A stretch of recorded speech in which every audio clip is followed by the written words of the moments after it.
This podcast contains discussions on sexual misconduct. Topics such as sexual exploitation, abuse, and harassment may be discussed.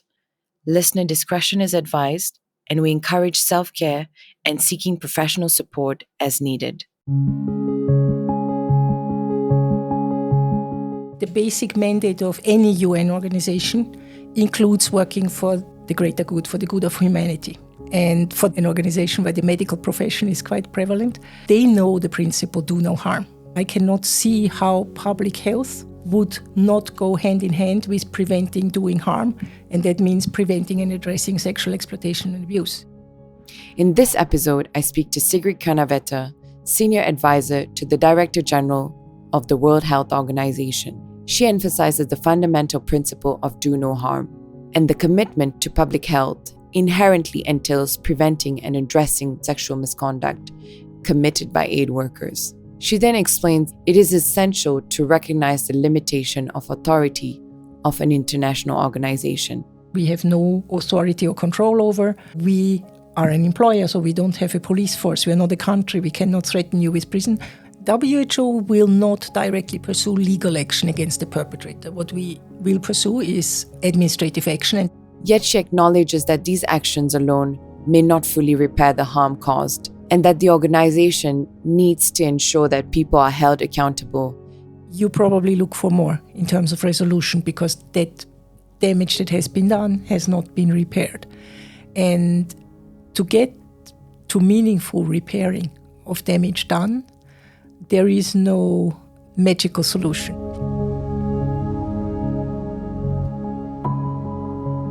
This is the #NoExcuse podcast. We discuss the challenges, complexities, and potential solution in preventing and responding to sexual exploitation, abuse, and harassment in the humanitarian and development sectors. You'll hear interviews with victims and survivors, experts, aid workers, artists, and leaders. The podcast is produced by the World Health Organization's Department for the Prevention and Response to Sexual Misconduct.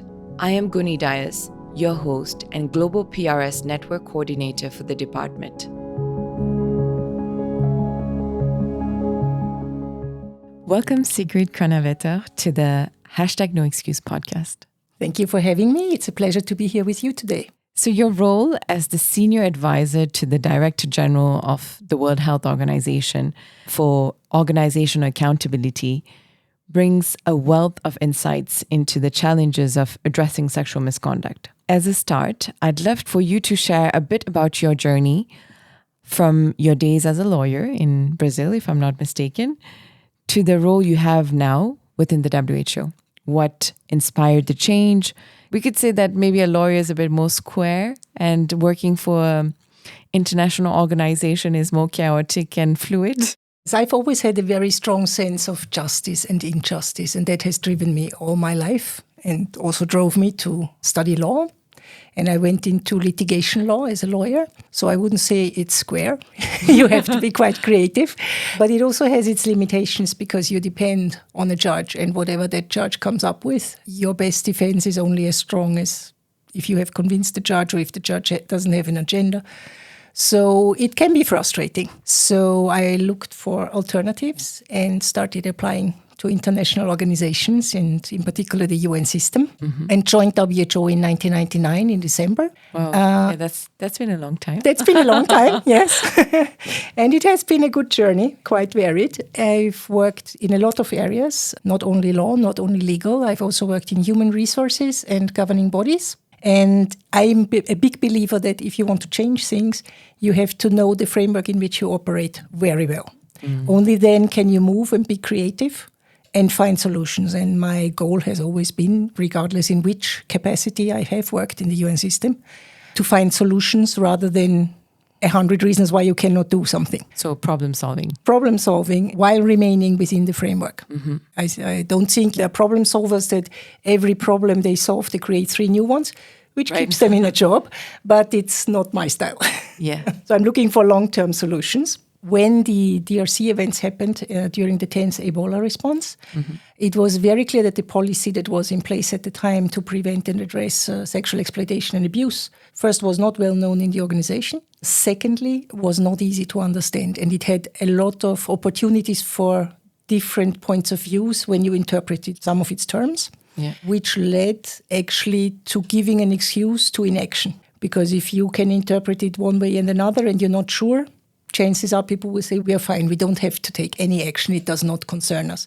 And that was, I think, the main problem in WHO's failure during the response to properly address sexual exploitation and abuse. So for me, that was a trigger, if you like, to use the legal skills, and I was working in the Office of the Legal Counsel at the time, apply to the existing framework, but also push for a much more comprehensive, but more easily understandable framework, making things simple. That's what I believe in. When we talk about addressing sexual misconduct committed by aid workers, so be it from prevention or to the actual response to a substantiated allegation, the legal dimension is a constant presence throughout the process.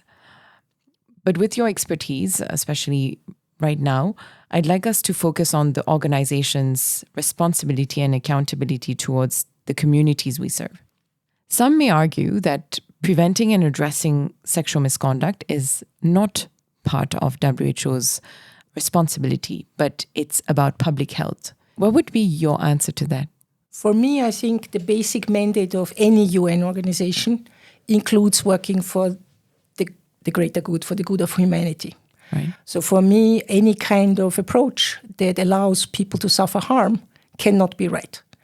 And for doctors, and our organization is an organization where the medical profession is quite prevalent, they know the principle, do no harm.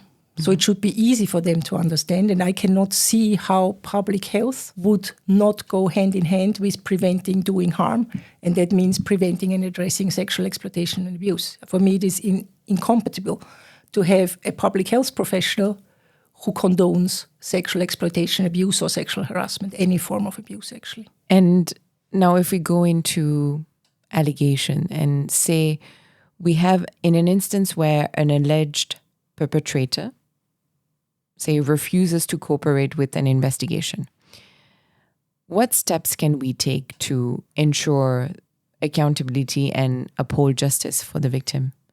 WHO, of course, is an employer, right? So we are limited by the contractual relationships that govern the relationships that we have.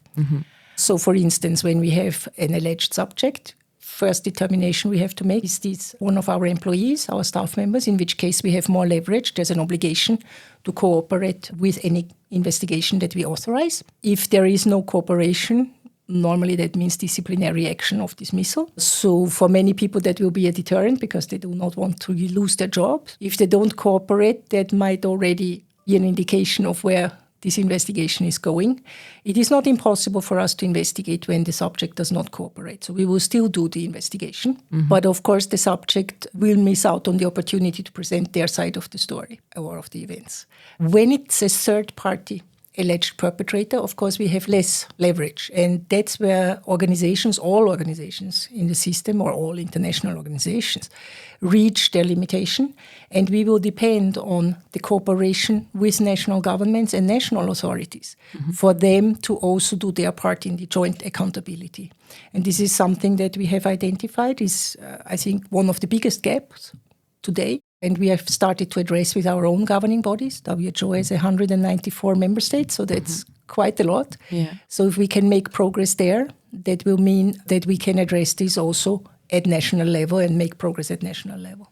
On the topic of working with member states on the prevention and response to sexual misconduct, I'd like to hear your thoughts on something that I've heard on the field. As the trust in the reporting system grows, we see staff members feeling increasingly empowered to voice their concerns. And now some of them are feeling confident enough to report some of their concerns involving the possibility of sexual misconduct within the health ministries of the host government, some of which are sometimes donors to WHO. Some may think that this is a power dynamic between WHO and member state that could be unequal. How can we invite member states to prevent and respond to sexual misconduct into their own countries? I think one has to distinguish the member state that funds us, Yeah. and then the local structures. I think the member states, and in particular the representatives that sit on our governing bodies, they share our values and they also work to make things happen. And most of the time, I would say member states are grateful for guidance that they can get and for cooperation. When we have perpetrators that sit in ministries, same as when we have perpetrators that sit in WHO, that doesn't mean the whole ministry is bad, or that doesn't mean that they are at fault. There's just a person that has committed a crime or a contravention. In order to pursue these, most legal systems actually have mechanisms. They just need to apply them. So I don't think it is challenging a member state to just say, this is how this can be applied in an equitable way if we go with existing mechanisms. Obviously, there will always be a few points where we may disagree, but that is also part of the international work. And I would doubt that any member state would ever withdraw funding because they don't agree with us on the point of implementing a policy, including on sexual misconduct. I also believe that having flexible funding is key.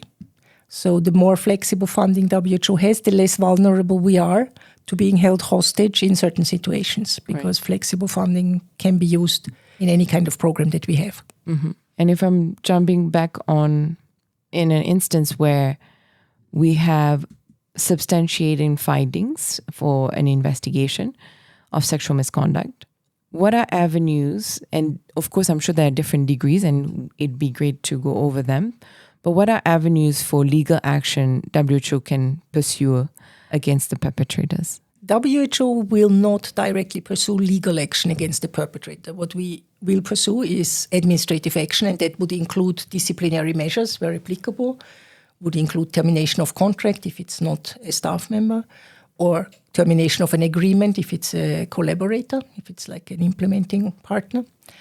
Entering into ClearCheck, the platform that we use in the UN system to identify perpetrators of sexual exploitation, abuse, and sexual harassment. The real legal avenues that we have are basically two. One is referral to national authorities. That can be complex. First, it's just a referral, so we have no control over what the actual process is going to be at national level. That will be under national law and national procedures, and we will not be a party to those proceedings. We will hand over findings that we have in our possession. We can do so in an anonymized way sometimes if we need to protect the victim, for example, the survivor. But in some jurisdictions, we may have considerations of human rights that prevent us from doing a full referral. If we cannot reasonably guarantee that human rights will be observed in the process, we will probably choose information sharing rather than a full referral. Okay. The other avenue, which I think is something we should work on exploring further, and where we are quite innovative, is enabling survivors and victims to pursue legal action. And for that, we need to provide them with legal representation at the local level. And this is something we can do, and we can do in different jurisdictions, because sometimes the perpetrator might be from another country. Yeah. And that is usually very challenging for a national, right? But the organization can help in this regard. And this is something that the UN system has not yet explored. We are the first to have done this in DRC. And I think this is the right way to go. So, for example, I live in country X and the perpetrator comes from country Y. The incident happened in country X, in my country, but the perpetrator left to country Y. What is the country's jurisdiction that is going to be applicable on him in this example? So jurisdiction depends on national law, what jurisdiction the national law applies to itself, to the country in question. Most countries recognize jurisdiction for the place where the incident happened, regardless of the nationality of the persons involved. That, of course, as you rightly say, comes with limitations, because if the people have left the country, then they depend on the other country to extradite them. That can be done, but many countries have restrictions when it comes to their own nationals, that they will not extradite the national. In these cases, they're... Extradite? Extradite means to send someone. You will ask country Y to arrest that person and then deliver them to you. in country X. Okay. That's an extradition. And that means if they are their national, normally they would not want to do this. Okay. But there is ways of international collaboration in such cases. I mean, there's many cases nowadays with globalization. Of course, yeah. Where we have parallel jurisdictions that have some authority, where we have cooperation that is necessary. And then it comes down to negotiating a way forward, how this comes. Sometimes country Y might choose to prosecute that perpetrator in their own country. And then with technology, it is possible even for the complainant or the appellant to give testimony via Zoom or a recording, so they don't even have to travel. So it's really more and more open to anyone to pursue justice. But obviously you need legal support, you need legal representation, and language skills might be a barrier. National jurisdictions work with their national language. So all these issues would need to be addressed. Yeah. Some victims and survivors sometimes, in some instances, are looking towards the WHO for resolution. And resolution can look very different from one victim to another.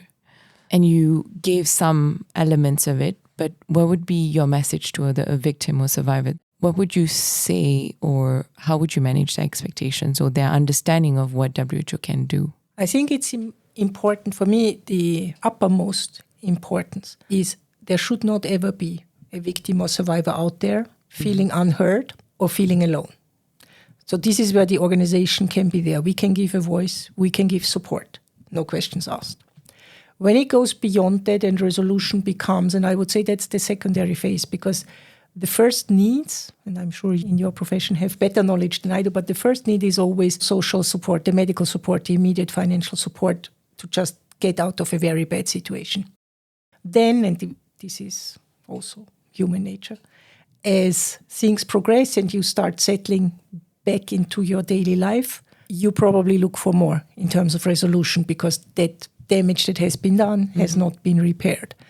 And to get to meaningful repairing of damage done, there is no magical solution. I think it's a very personal choice, and I believe that talking to each and every victim, every survivor, and seeing what they are really looking for is very important, because some of them truly look for a revenge type of approach. They want to see the perpetrator punished. Yeah. That is something, as I said, we have our limitations. We can go to a certain extent, and then we have to rely on a national justice system. And not everywhere this will be to the satisfaction of the victim or survivor. So this is an expectation that needs to be managed. Yeah.